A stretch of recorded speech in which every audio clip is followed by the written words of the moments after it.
subject. So I'm here with Brad Harrington, Head of Strength and Conditioning at the Scarlets. Welcome back, Brad. First week back. So what have you been up to this morning with them?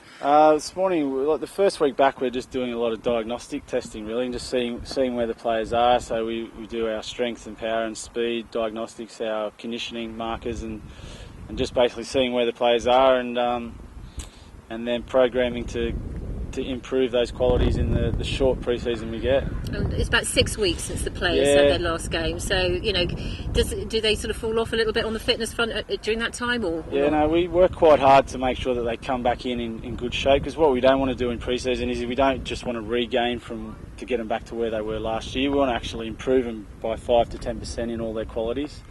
So between the last game and now, as you said, is about 6 weeks. So they usually get 2 weeks where they just do nothing, have a bit of R&R, go away on holiday. The middle 2 weeks, we usually give them a plan where they do some cross-training, like maybe play tennis or squash or go for a bike ride or do something where they sort of keep fit.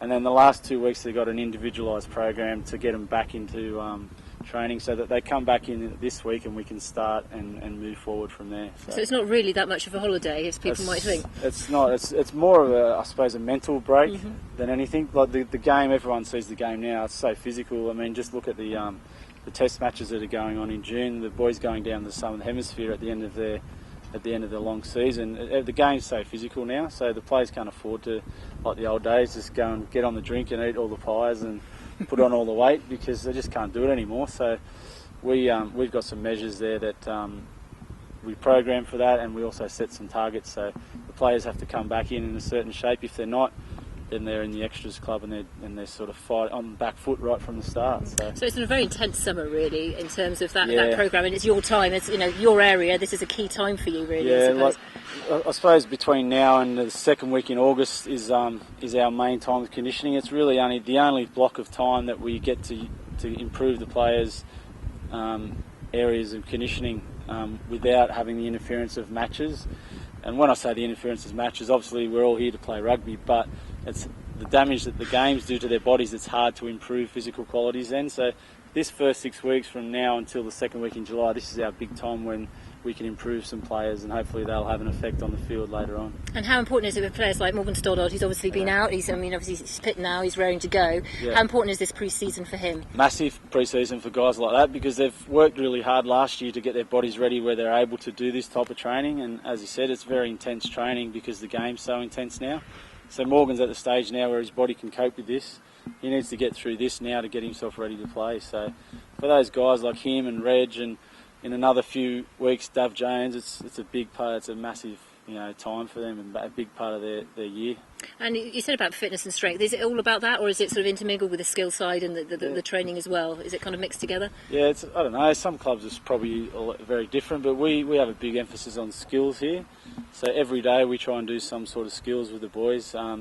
We were doing fitness testing today, and I think you might have seen some of the boys catching tennis balls and juggling and just some hand-eye coordination stuff, just to start them getting back into some basic skills. So we're very big on skills here, and it's important to have the physical qualities to compete at the toughest level, but at the end of the day they've got to be able to play rugby too. So we make skills as a massive part of our program here.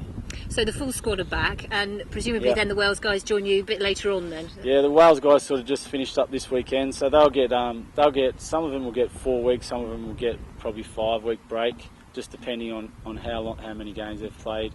So they'll be back with us first or second week of August then, and they'll get a 4 or 5 week preparation into the season.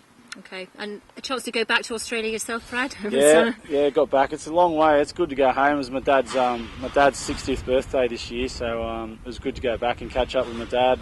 My mum lives up in Queensland, so went up and visited her, and obviously my wife's family, and my daughter got a chance to see all her grandmas and granddads and cousins. So it is good. It's always good to go home, but just the trip that gets you. But good to be back, because I was getting itchy feet and I was annoying my wife not working, so it's getting into a bit of trouble back there. So it's good to be back, and just really excited about this year. Yeah, brilliant. And obviously a lot to look forward to next year with the Harington Cup. Some interesting teams to play as well. Yeah, no, it was a good draw. I think it's always good to have a challenge. We're really looking forward to the Harington Cup, and great to be in there this year again. We probably let ourselves down a little bit in the league last year, so I think last year in the Harington Cup we had a really good competition.